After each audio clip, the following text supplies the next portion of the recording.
Hello guys, আসসালামু আলাইকুম। আজকে আমি বিরিয়ানি লাভারদের জন্য নিয়ে আসছি স্পেশাল কাবলি পোলাও। সুগন্ধি বাসমতি চাল ও মাংসের কম্বিনেশনটি এই খাবারটিকে অসাধারণ ও অতুলনীয় করে তুলেছে। আপনারা এটি বাসায় অবশ্যই ট্রাই করবেন। তো চলুন দেখে নেওয়া যাক কিভাবে আমরা এটি তৈরি করে ফেললাম। ফার্স্টে আমরা পরিমাণ মতো চাল দিয়ে সেগুলোকে ধুয়ে ভিজিয়ে রাখবো। তারপর আপনার মুরগির মাংসকে পছন্দ মতো সাইজে কেটে রাখবেন। আপনারা যদি গরু কিংবা ছাগল দিয়ে রান্না করেন তাহলে টেস্টটা আরও ভালো আসবে। এরপর একটি পাতিলে মাংসগুলোকে সিদ্ধ করতে দিয়ে দিবেন।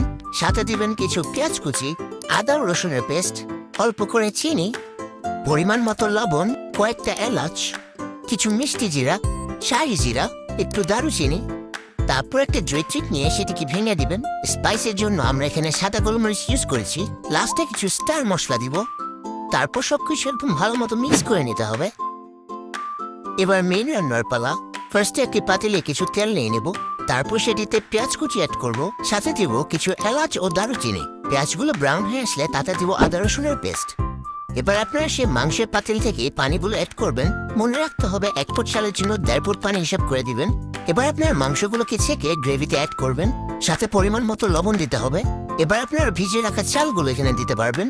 তারপর আপনারা সবকিছুকে ভালো করে নাড়িয়ে চাড়িয়ে মিক্স করে নেবেন। এবার এটিকে ঢাকনা দিয়ে ঢেকে দমে রেখে দেবেন। তার কিছুক্ষণের মধ্যে আপনাদের সুস্বাদু ও ঝরঝরে কাবলি পোলাওটি তৈরি হয়ে যাবে। এর উপরে আপনারা কিছু গাজর ও অলিভকে ভেজে সাজিয়ে দিতে পারেন। তো গাইস, ভিডিওটি যদি ভালো লেগে থাকে তাহলে অবশ্যই একটি লাইক, কমেন্ট ও পেজে একটি ফলো দিয়ে দিবেন। দেখা হবে নেক্সট ভিডিওতে। ততক্ষণ আল্লাহ হাফেজ।